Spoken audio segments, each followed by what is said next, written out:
अस्सलाम वालेकुम everyone, welcome back to learning program channel. So आज हम लर्न करेंगे third one Greek medical philosopher. हमारे पास है वो प्रोटागोरस। प्रोटागोरस एक्चुअली इतना इम्पोर्टेंट नहीं है for the Greek philosopher.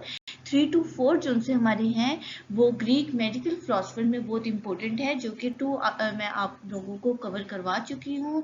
Description box में उनका आपको लिंक मिलेगा, लाइक हिपोक्रेटस एंड द एल्क्यूमोन, ये और प्लाटो एंड एरिस्टोटल, ये जो है ये इम्पोर्टेंट है। लेकिन प्रोटागोरस जो है आपने ओनली अपने नॉलेज के लिए इस स्लाइड्स को लर्न कर लेना है।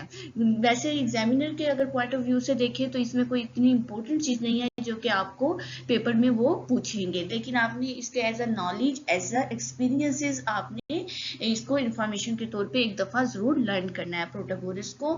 स्टार्ट करते हैं। ये 411 एंड 481 BC की इनकी डेथ एंड बर्थ है, और ये एक सूफीस थे और ये नया सिलसिला शुरू हुआ था। यहाँ पे ना एक न्यू चैन बन गई थी सूफीस की, कि एक के बाद दूसरा सूफीस आता था, और गवर्नमेंट बहुत ज्यादा इन पर ध्यान देती थी कि ये कोई गलत बात हमारी सोसाइटी को, हमारी यूथ को ना बताएं।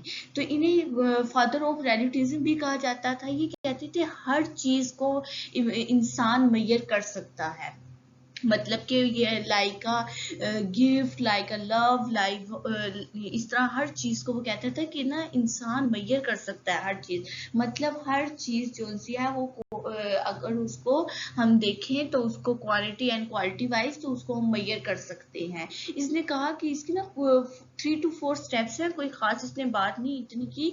3 to 4 स्टेप्स जो है वो बहुत अच्छे दिए इन्होंने।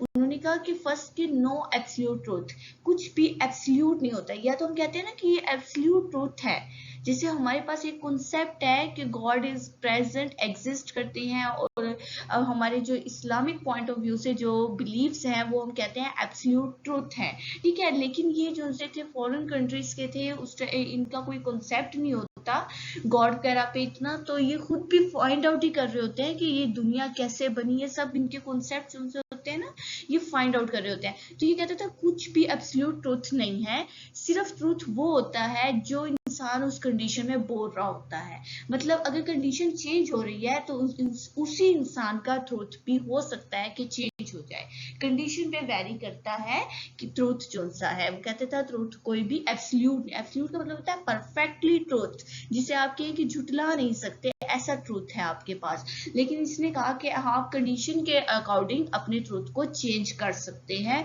या होता है इंसानों का ट्रूथ कंडीशन के अकॉर्डिंग चेंज। दूसरा इसने कहा कि जो भी चीज हम परसीव करते हैं वो अपने एक्सपीरियंस के थ्रू करते हैं। किसी हद तक इनकी बात ठीक है, वाकई में ही अगर आप अपनी एवरीडे लाइफ में देखें, हम लोगों को भी परसीव अपने एक्सपीरियंस से करते हैं।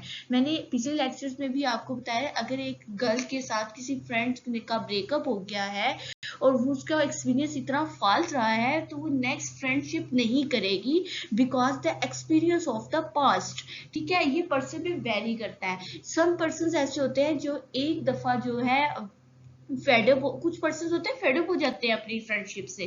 कुछ पर्सन होते हैं उनके बिलीव्स जो उनसे होते हैं वो इतने स्ट्रॉन्ग होते हैं, अगर एक टाइम पे उनका ब्रेकअप हो गया है तो वो नेक्स्ट टाइम पे मूव नहीं करते। कुछ पर्सन होते हैं वो मूव कर जाते हैं। तो कह रहे हैं ये वेरी करता है पर्सन टू पर्सन। जो पर्सन जैसा एक्सपीरियंस परसीव कर रहा है वो वैसा ही एक्सपीरियंस शो करने लग जाता है। थर्ड वन इन्होंने कहा कि जो ट्रूथ है वो सिर्फ कंडीशन के अकॉर्डिंग चेंज नहीं होता, बल्कि वो कल्चर पे भी डिपेंड करता है। हमारे कल्चर के अकॉर्डिंग भी ट्रूथ जो है वो चेंज होते हैं। ये भी एक किसी हद तक बात सही है। हमारा ट्रूथ जो सा है कल्चर टू कल्चर वेरी कर रहा होता है। हमारा कल्चर बहुत इन्फ्लुएंस करता है आपके एक्सपीरियंसेस को। आप अगर पाकिस्तान में रहते हैं, आपका कल्चर जो सा है mostly Islamic point of view से होता है। आप फॉरेन कंट्रीज में जाएंगे, वहां पे आपका कल्चर वेस्टर्न हो जाएगा, और वेस्टर्न के अकॉर्डिंग आपके ट्रूथ, आपके एक्सपीरियंस, आपके इवन के जो रूल्स होते हैं वो भी चेंज हो जाते हैं according to change of the culture experience. Fourth one इसने कहा कि पर्सन के जो बिलीव होते हैं, हम किसी पे बिलीव नहीं कर सकते ऐसे जब तक हम किसी पर्सन को अंडरस्टैंड ना कर लें। हो सकता है वो अपने उस कंडीशन के लिहाज से उस तरह का ट्रूथ कह रहा हो सकता है वो अपने कल्चर के लिहाज से उस टाइम का एक्सपीरियंस शो कर रहा हो। वो कहते हैं कि हम किसी पर्सन को जब तक अंडरस्टैंड नहीं कर सकते तब तक हम उस पर बिलीव नहीं करते। इसकी एक इंपॉर्टेंट सी बात थी, nothing is a false according to the Protagoras. कहता था nothing is false that some believes are, वो कहते हैं कुछ भी गलत नहीं होता, किस चीजों को हम बहुत वैल्यूएबल लेते हैं और कुछ चीजों को हम वैल्यू नहीं देते। जिन चीजों पे हम ज्यादा वैल्यू देते हैं उनके बिलीव्स भी हमारे स्ट्रॉन्ग हो जाते हैं, और जिन चीजों हो सकता है जिन चीजों को हम वैल्यू नहीं देते कोई और पर्सन उस चीजों को वैल्यू दे रहा हो, उसके बिलीफ वहां पे स्ट्रॉन्ग हो। तो उसने कहा कुछ भी फॉल नहीं होता, कुछ चीजें होती हैं वो बहुत रिस्पेक्टेबल होती है। एवरीडे लाइफ में अगर आप देखें कुछ आपकी लाइफ में पर्सन्स होते हैं जो बहुत रिस्पेक्टेड होते हैं according to your experience, like a mother and father. आप उन्हें वो रिस्पेक्ट देते हैं जो आप किसी और को नहीं दे रहे होते।